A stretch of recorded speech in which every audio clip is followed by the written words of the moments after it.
Bueno, pues vamos a darle inicio para que esto sea rápido. Vamos a ver si pueden ver la pantalla. Sí. Sí, Ok, gracias. Entonces, que bueno, actuadores hidráulicos. La otra vez estábamos viendo los neumáticos y pues si se dan cuenta, pues son muy similares las simbologías. Entonces nos vamos a hablar a grosso modo de lo que son los actuadores. ¿Cuáles son los objetivos de los actuadores hidráulicos? Pues tienen 4, que es empujar, arrastrar, inclinar y ejercer presión. Algo que deben de tener bien claro y la diferencia entre los neumáticos y los hidráulicos es que los neumáticos más que nada son para trabajos de velocidad, mientras que los hidráulicos son para trabajo de fuerza. Es la única diferencia que tienen entre ellos. Y pues cuidados que debe de haber con un sistema hidráulico, pues obviamente es evitar la entrada de aire y obviamente siempre estar filtrando lo que es el aceite. Son los únicos cuidados que deben estar checando. ¿Verdad? Sale. Luego, bueno, pasamos a lo que sigue. Estas son las partes que, eh, que competen a lo que sería a un pistón hidráulico. Básicamente se parece mucho a lo que sería a un neumático. ¿Sale? Básicamente, pues lo que tienen en común pues son los vástagos, los sellos, en sí el pistón. Por ejemplo, de doble efecto. Bueno, ahorita les voy a dar que básicamente les dicen que es de simple efecto. O sea, ahorita les explico por qué hay unos que les llaman de doble efecto.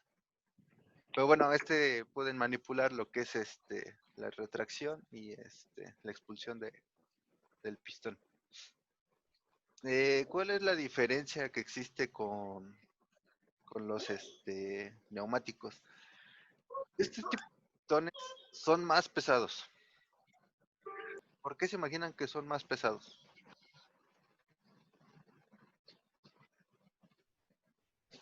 A diferencia de los neumáticos, ¿por qué creen que son más pesados? Suponiendo que tenga la misma longitud de carrera y el mismo tamaño.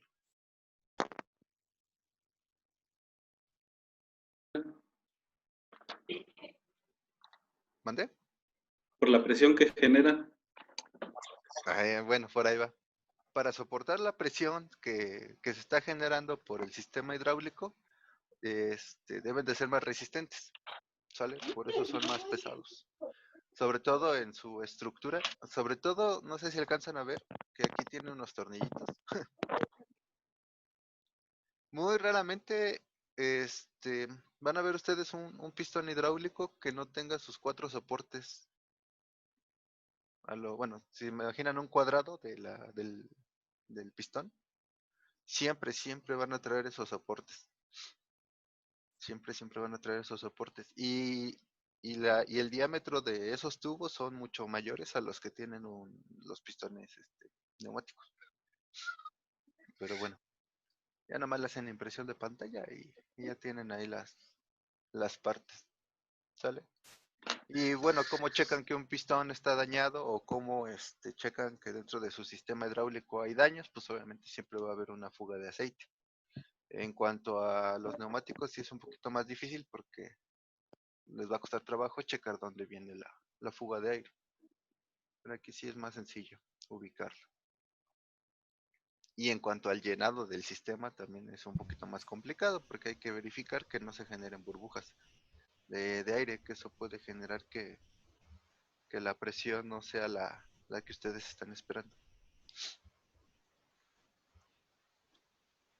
Luego tenemos el cilindro telescópico.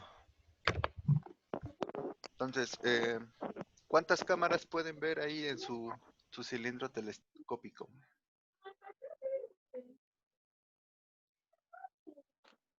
Este es el cilindro telescópico. ¿Cuántas cámaras ven?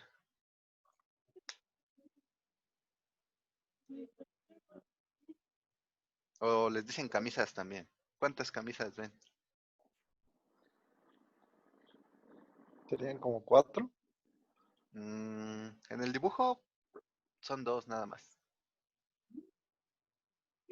Sería una camisa, segunda camisa. ¿Sale? ¿En dónde podemos ver este tipo de pistones?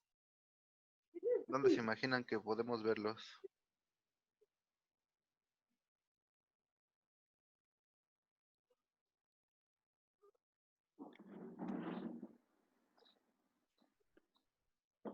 ¿Alguna idea?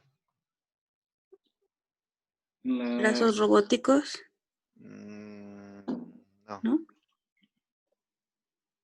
Las retroexcavadoras. sí.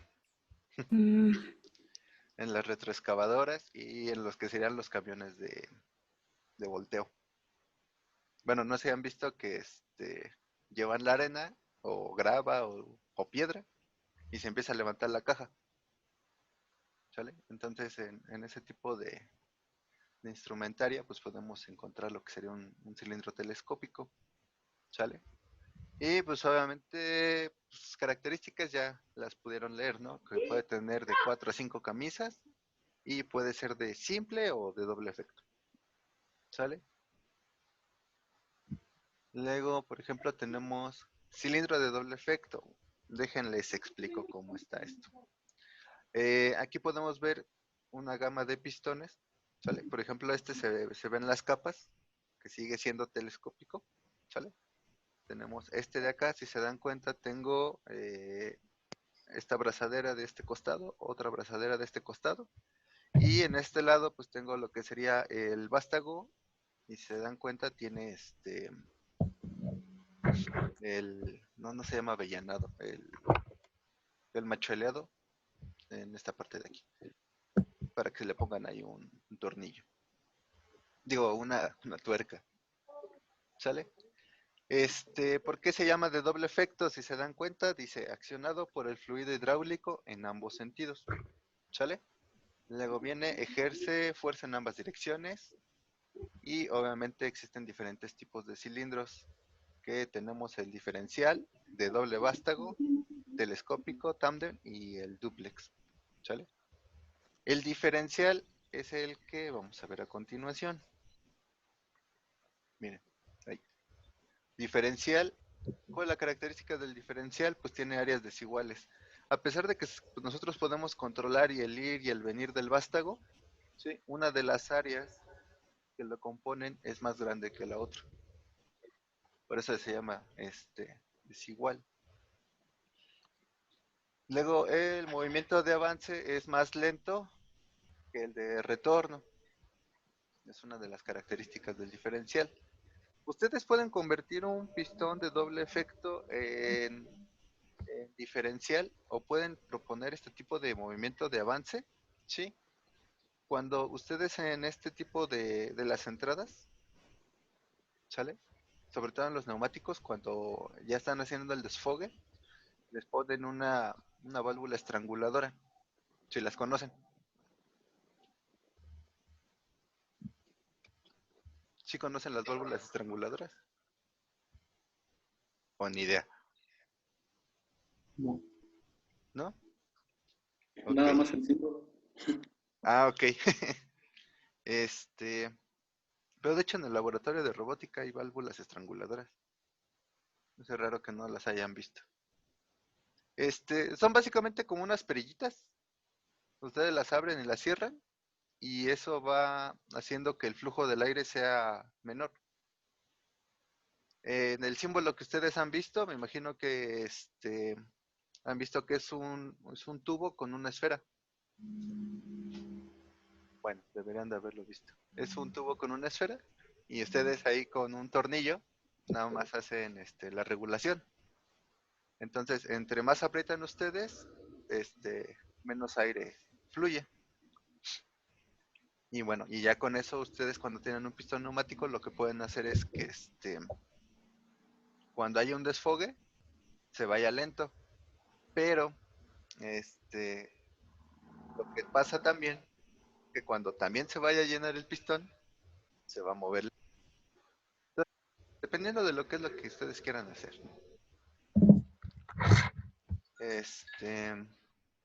Sí, ustedes pueden convertir un pistón normal en un diferencial, siempre y cuando tengan una válvula estranguladora. ¿Sale? No, depende de cuál es el objetivo. Tenemos el de doble vástago. ¿Sale? Bueno, creo que ese no tiene mucha ciencia. O sea, pueden ver aquí en el diagrama que tenemos aquí el pistón, ¿sí? Completo. Y en esta parte de aquí en medio, pues es la que se controla. Entonces, cuando de este lado se contrae, pues el otro sale, ¿no? Básicamente yo estos no los vi en la industria. Sé que existen, pero no lo he visto. Solamente he visto los de doble efecto y diferenciales. Y he visto muchos con estrangulador.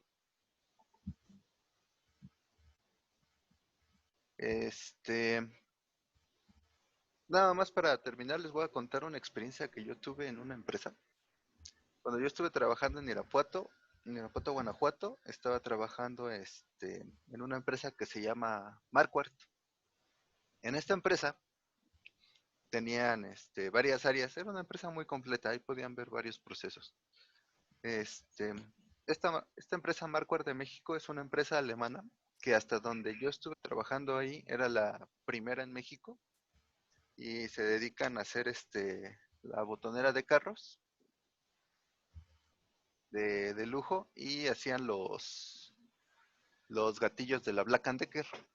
Entonces hagan de cuenta que, por ejemplo, los motores que tenemos en los taladros son motores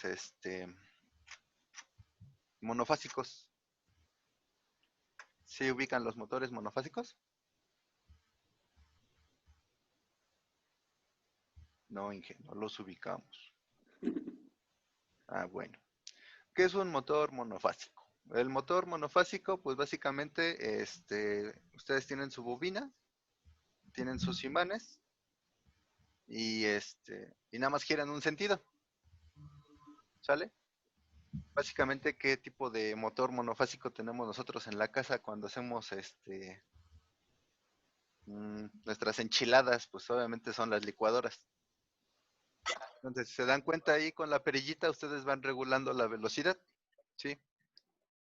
Entonces, los motores que tienen los taladros son monofásicos, pero ahora imagínense que ustedes cambian lo que sería la perilla por un gatillo, ¿sale? Entonces, bueno, ahí se hace el control, ¿no? Entonces, el control de los taladros se da en los gatillos. Bueno, ¿a qué voy con todo esto? Había una parte del proceso que le llamaban la tester. Entonces, esta máquina, lo que hacían ustedes era meter el gatillo. ¿Sí? El gatillo traía su PCB y su propio procesador. Y ya al terminar el proceso de ensamblado del gatillo, se metía en la tester. Y había un proceso en donde los pines se conectaban y llegaba un pistón que empezaba a hacer presión sobre el gatillo. Entonces ahí se veía la cantidad de corriente que permitía del proceso. Entonces, ¿qué pasaba? ¿No? Llegó un momento en el que esa máquina se detuvo a la mitad. Entonces, hagan de cuenta, imagínense una placa, en la parte de aquí abajo el pistón, ¿sale? Entonces, aquí había otra contraplaca. Entonces, tenía que subir esta placa con el gatillo y subir hasta acá para hacer las pruebas. Entonces, ¿qué pasó? El pistón se quedó a la mitad antes de llegar acá arriba y fueron a ver qué estaba pasando. Siempre que ustedes vayan a intervenir una máquina, por muy pequeña que sea la intervención, siempre pongan el paro de emergencia. Siempre, siempre, siempre, siempre. ¿Sale?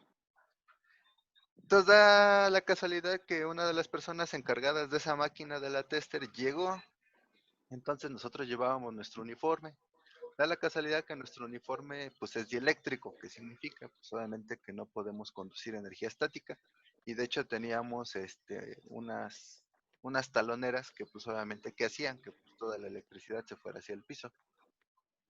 Pero el problema es que del uniforme en la manga tenía un botón, o bueno, tiene un botón. Entonces, ¿qué pasó con el bendito botón? El botón, sí, accionó un sensor de presencia, que era un sensor, están inductivos y capacitivos. Entonces era un sensor inductivo. Entonces los sensores inductivos solamente se activan cuando sensan un metal.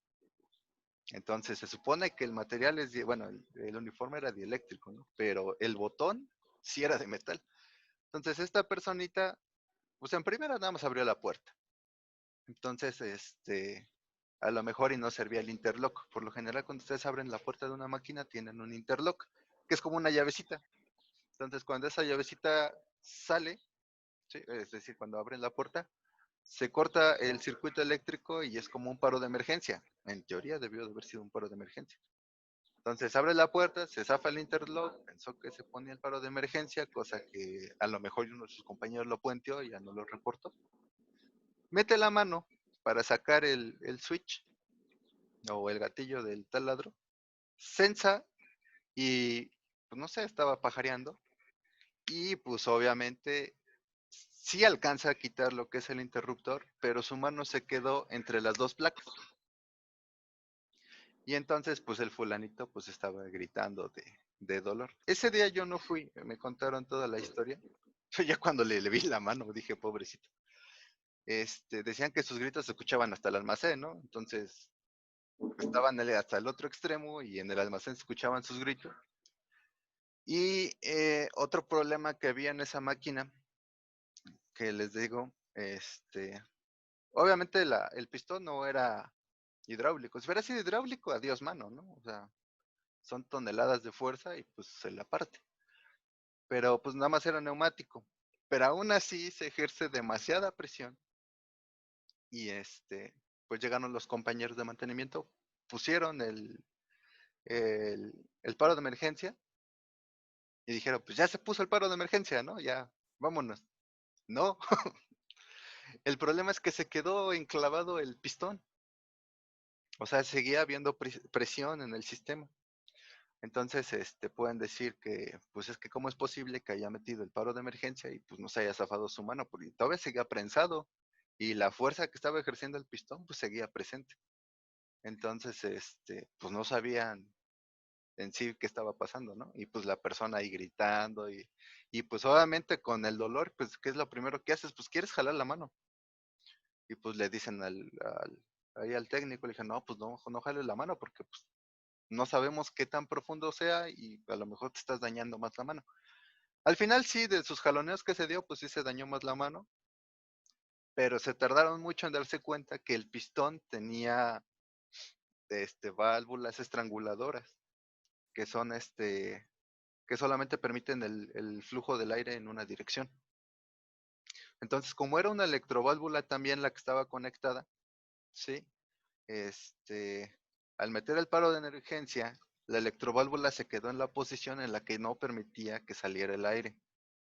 Y luego estaba la válvula estranguladora también. Entonces, ¿qué es lo que hacía? Que pues obviamente pues no saliera el aire y no se desfogara el pistón de doble efecto. ¿Qué es lo que tenían que hacer? Pues tenían dos opciones. Una era mover manualmente la electroválvula, pero en la que encontraban la electroválvula, pues obviamente pues iba a seguir presionando la mano.